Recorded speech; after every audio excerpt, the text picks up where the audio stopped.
사도신경 고백하심으로 새벽기도회 시작하도록 하겠습니다.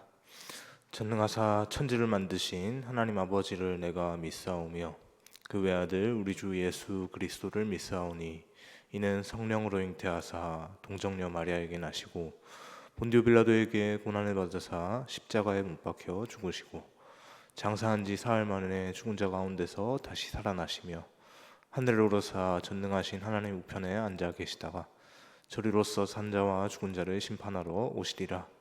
성령을 믿사오며 거룩한 공회와 성도가 서로 교통하는 것과 죄를 사하여 주시는 것과 몸이 다시 사는 것과 영원히 사는 것을 믿사옵나이다. 아멘. 찬송가 342장 찬양하겠습니다. 342장입니다.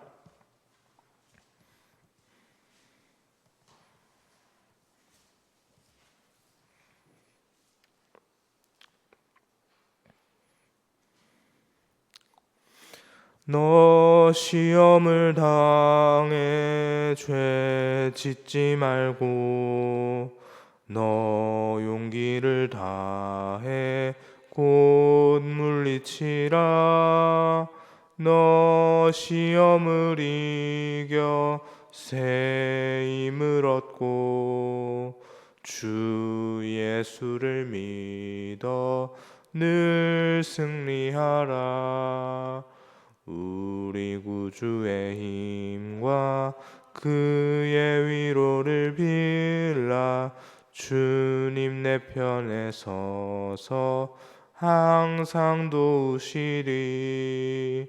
내 친구를 삼가 잘 선택하고 너행을 삼가 늘 조심하라.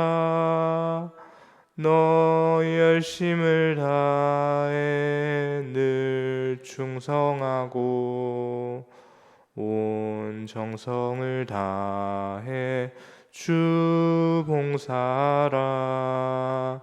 우리 구주의 힘과 그의 위로를 빌라. 주님 내 편에 서서 항상 도우시리. 잘 이기는 자는 상 받으리니 너 낙심치 말고 늘 전진하라.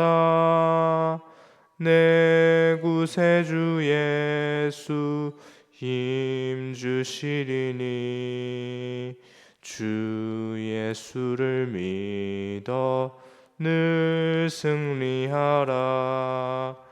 우리 구주의 힘과 그의 위로를 빌라. 주님의 편에 서서 항상 도우시리. 아멘. 이 시간 함께 보실 하나님 말씀은 느헤미야 5장입니다. 느헤미야 5장 1절부터 13절까지의 말씀 함께 보겠습니다.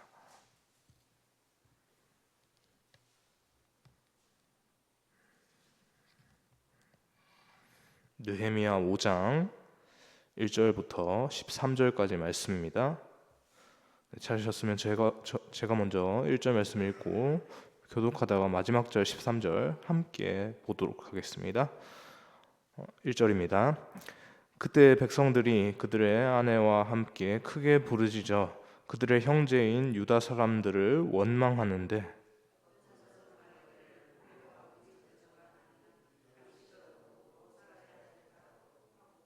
어떤 사람들은 말하기를 우리가 밭과 포도원과 집이라도 저당 잡히고 이 흉년에 곡식을 얻자 하고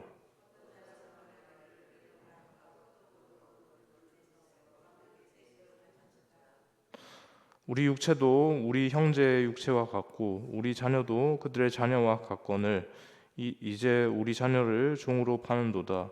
우리 딸 중에 벌써 종된 자가 있고 우리 밭과 포도원이 이미 남의 것이 되었으나 우리에게는 아무런 힘이 없도다 하더라.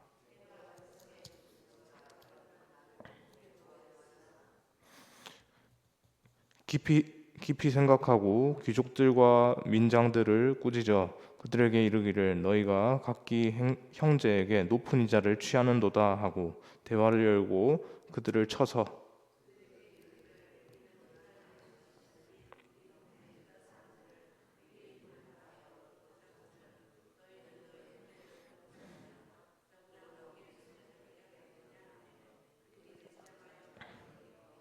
내가 또 이르기를 너희의 소행이 좋지 못하도다. 우리의 대적 이방 사람의 비방을 생각하고 우리 하나님을 경외하는 가운데 행할 것이 아니냐.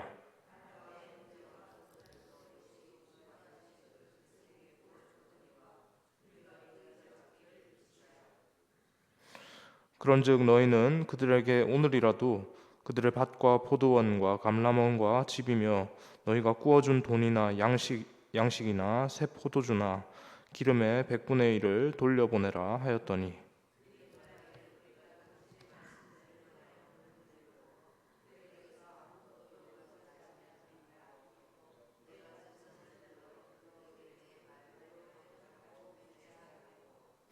내가 옷자락을 털며 이르기를 내 말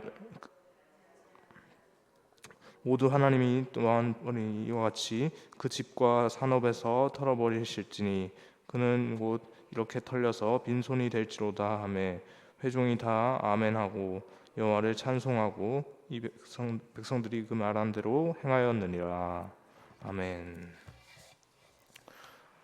여러분 우리가 종종 그 한 번씩 이제 매체를 보다 보면 대중 매체를 보다 보면 이런 이야기를 접하게 되는데요. 어떠한 한 회사가 있습니다. 그 회사가 있는데 공동체가 있죠. 공동체가 있는데 그 공동체가 이 공동체는 어려움이 있습니다. 어떤 어려움이냐? 그 외부에서 오는 그 공동체를 힘들게 하는 외부의 어려움보다도 그 내부에서 막 그 안에서 막 분열이 막 일어나는 겁니다. 안에서 막 스스로 막 싸움과 다툼이 막 끊이질 않고 그렇게 막 시끌시끌 하다가 이 공동체가 나중에 이제 펑 하고 터져버리는 상태에 이르게 되는 것이죠. 겉으로는 멀쩡해 보이는데 안에서는 계속 끊임없이 서로 불신하고 책임을 떠넘기기도 하고 자신의 이익만을 쫓아가는 그런 삶을 이제 모습들을 보이다가 사람들이 그렇게 모습을 보이다가 결국 이 공동체 조직이 완전히 송두리째 흔들려 버리는 그런 것들이 이제 간혹 그렇게 이제 대중 매체로 그렇게 보도가 되는 경우가 종종 있습니다. 뭐 굳이 그쪽으로 가지 않아도 우리의 일상에서만 생각을 보더라도 그런 것들이 종종 있는데요. 우리의 일상 가운데 사실 우리를 힘들게 하는 외부의 문제들, 뭐 예를 들어서 뭐 경제적인 어려움, 외부의 다른 사람들이 나를 향해서 뭔가 손가락질하고 사람들이 비난하고 또 나의 환경들, 내가 처한 환경들이 변화하고 그런 것들이 우리를 참 힘들다. 왜 이렇게 살기가 힘들지? 라고 그렇게 할 거라고 그렇게 생각을 하는데요. 그런데 실제로 우리를 더 크게 힘들게 하는 것들은 생각보다 그런 밖에서 오는 외부의 어려움보다 우리 안쪽에서 오는 그런 경우가 많은데요. 오늘 본문에서 느헤미야가 겪었던 이러한 상황도 마찬가지입니다. 느헤미야는 성벽 재건을 주도하던 그런 인물인데요. 성벽을 향해서 공격해오는 어떤 외부의 적이 아니라 그 성벽 안에서 그 성벽 테두리 안에서 재건하는 과정 속에서 생겨난 문제를 마주하게 되는 겁니다. 오늘 이 말씀을 통해서 우리가 하나님께서 공동체 안에서 우리를 어떻게 세우시기를 원하시는지를 함께 살펴보기를 원하는데요. 느헤미야 5장은 이렇게 백성들의 큰 부르짖음으로 시작을 합니다. 성벽 재건, 어떤 공사, 이런 것에 대한 언급보다 백성들이 어떤 크게 어려움에 직면했다라는 그런 사실을 소개하는 것으로 시작을 하는데요. 이러한 부르짖음이 단지 바깥에서 오는 이스라엘의 대적이 되는 어떤 그런 여러 이방 나라들, 그런 이방 나라들의 공격으로부터 시작된 게 아니다라고 합니다. 문제는 바로 이스라엘 내부, 유다 백성들, 귀환한 유다 백성들 내부에서부터 시작이 되었던 건데요. 어떤 사람들은 먹을 양식이 없어서 땅을 맡기고 곡식을 빌렸고, 어떤 사람들은 세금을 내기 위해서 포도원과 집을 저당 잡혔습니다. 담보로 내건 거죠. 저당 잡혔다는 말 다들 아시는 바와 같이 그렇게 된 겁니다. 그리고 심지어 자기의 자녀들까지 종으로 팔려야 했습니다. 종으로 팔려야 했다는 건 빚을 갚았다는 겁니까? 못 갚았다는 겁니까? 못 갚았다는 거죠. 못 갚았으니까 그 담보로 내걸려 있는 참 비참한 현실 아닙니까? 물건을 담보로 내건 것도 참 안타까운 상황인데, 자신의 자녀들까지 종으로 팔게 하는 이런 상황이 되니 참 얼마나 현실이 참 답답합니까? 이것이 무엇 때문에 이런 일이 벌어졌는지 이걸 보니까 바로 동족끼리, 그 이스라엘 내부, 귀환한 유다 백성 내부에 그들끼리의 어떤 고리의 고리 대금의 어떤 그 착취로부터 시작이 된 것이었죠. 함께 성벽을 재건해야 할 백성들이 서로 돕기는커녕 조금 갖고 있는 사람들이 베풀지 않고 오히려 그 갖고 있는 재산을 더 불리기 위해서 고리의 이자를 붙여가지고 그렇게 대출 사업을 해버린 겁니다. 여기서 중요한 메시지가 있습니다.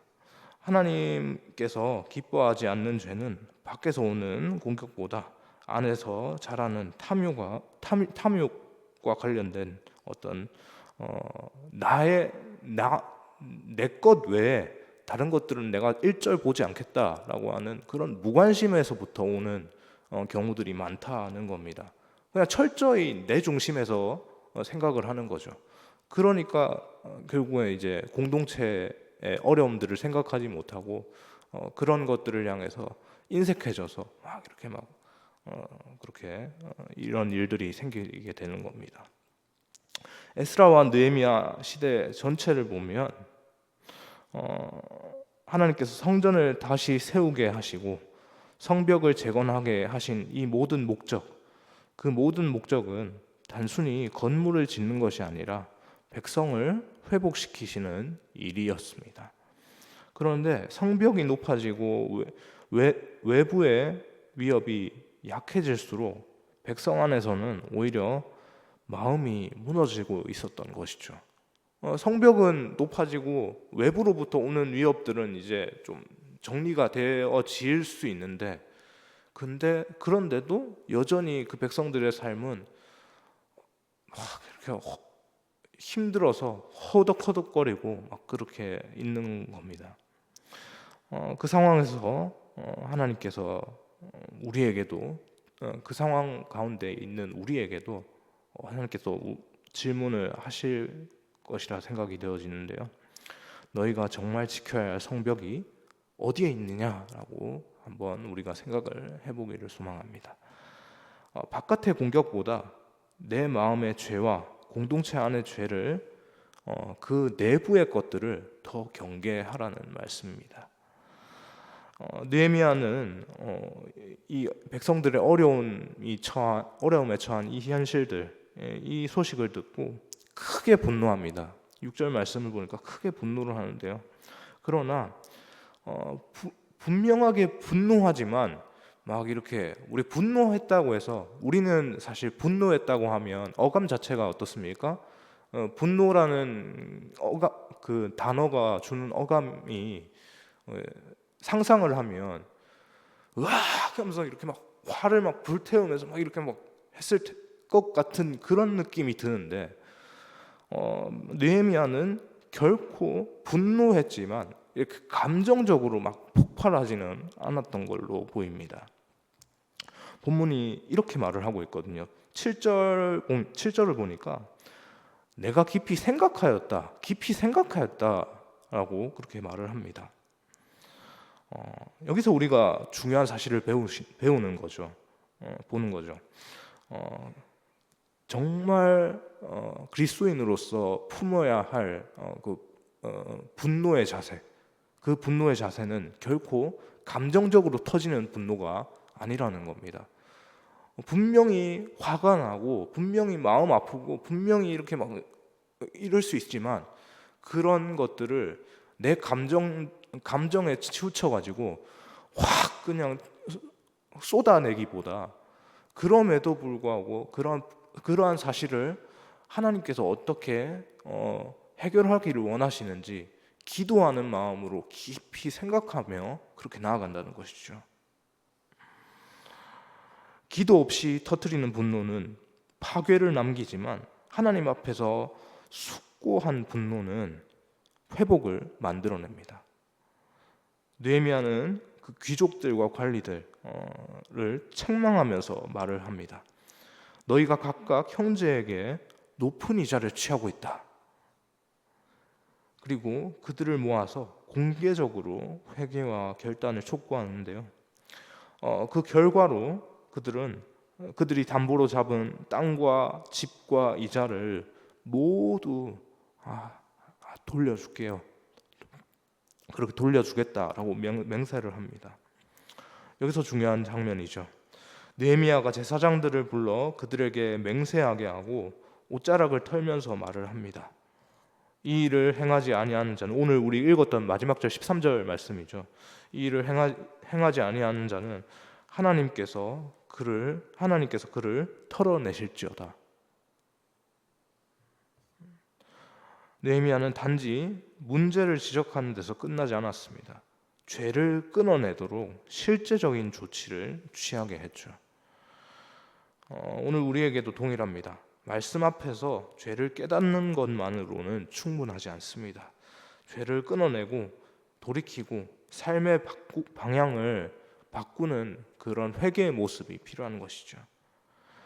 외부의 공격은 막을 수 있어도 내부의 어떤 죄를 방치하면 이 공동체는 반드시 무너지게 되어 있습니다. 그래서 하나님께서는 오늘 우리에게도 이런 질문을 하십니다.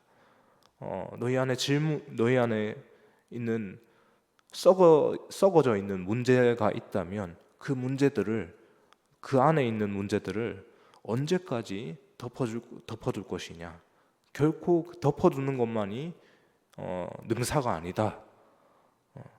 그것을 분명히 해결해야 한다라고 말씀을 하시는 것이죠.